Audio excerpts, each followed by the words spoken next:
ఒక అలిగేషన్ ఈ మీద వేసాడు. అవును సార్. అంటే మీ ఇద్దరు కలిసి ఒక టీమ్ లో ఆడటం వల్లే తను సరిగ్గా గేమ్ లో ముందుకు వెళ్ళలేదని తన ఒపీనియన్. నీ ఒపీనియన్ ఓడరా అడిగిండు, మాకే నీ మీద ఒక ఒపీనియన్ లేదు. మార్క్స్ లో ఆ గేమ్స్ లో నా స్ట్రెంత్ కి తగ్గట్టు మీరు నన్ను ఆడించలేదు అన్నారు. అవును. వాళ్ళు ఎలా ఆడిస్తారు మిమ్మల్ని? మీరు కదా మీ రైట్ తీసుకోవాలి. ఏం పాయింట్ పెట్టావన్నా, సూపర్. సో లాస్ట్ వీక్ మీరు జరిగింది మీకు తెలిసి ఏం జరిగిందో అది మళ్ళీ మీ దగ్గరకు వచ్చినప్పుడు నేను మాట్లాడతాను. బట్ మీరు ఇచ్చిన ఆ స్టేట్మెంట్ నాకు నచ్చలేదు.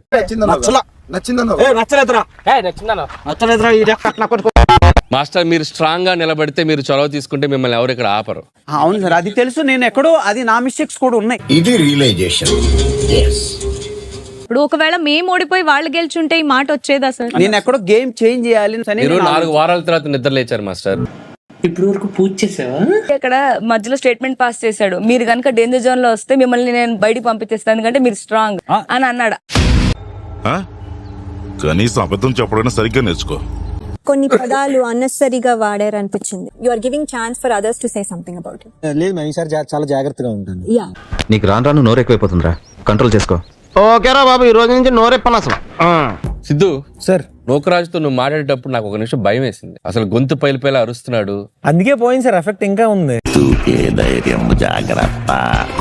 ఈ బర్రె గొంతు మళ్ళీ దిగిందే. ఫుల్ వీక్ అప్సెట్ గా ఉన్నారు మీరు. లేదు మ్యామ్. అప్సెట్ అంటాం కంటే తిరణాల్లో తప్పిపోయిన పిల్లల్లా తిరిగాడు.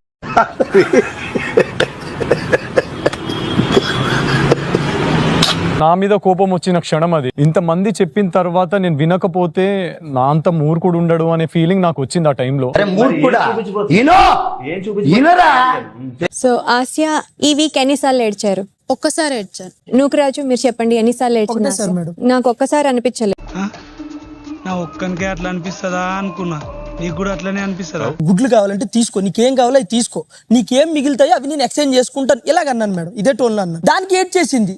ఫాల్కన్ ఇది పంపు కాదు, పాతాళ గంగ. సో ఏడవడం తన తప్ప, లేకపోతే తను ఫీల్ అవ్వేటట్టు మీరు మాట్లాడడం మీ తప్ప? ఎవరిది తప్పు ఇందులో? మీరు చేస్తుంది చాలా తప్పు సార్.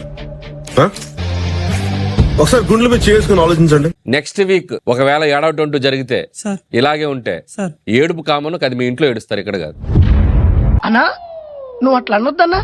కొత్తగా మన ఇంటికి ఒకరిని వస్తే, మన ఇంట్లో మా తాత మంచోడు కాదు, ఇగో మా ముత్తాత పెద్ద బ్యాడు, మా పిన్నితో అస్సలు మాట్లాడుకు. ఎంతసేపు వాళ్ళింట్లో ముచ్చట, వీళ్ళింట్లో ముచ్చట, ఆ సార్ ఇట్లా, ఈ మేడం ఇట్లా, అన్ని బేగార్ ముచ్చట్లు, బేగార్ పంచాయతీ. ఫుడ్ కి ఆయనకి రిస్ట్రిక్షన్స్ ఉన్నాయి కదా అని పాయింట్ లో చెప్పాను. అమ్మో, ఎంత దూరం ఆలోచించారు మీరు. అసలు ఎంత అద్భుతమైన నటులు అంటే మీరు. ఆయన సంగతి మీకు తెలవదు. ఆయన అట్లా నటిస్తాడు, మహా నటుడు అతను.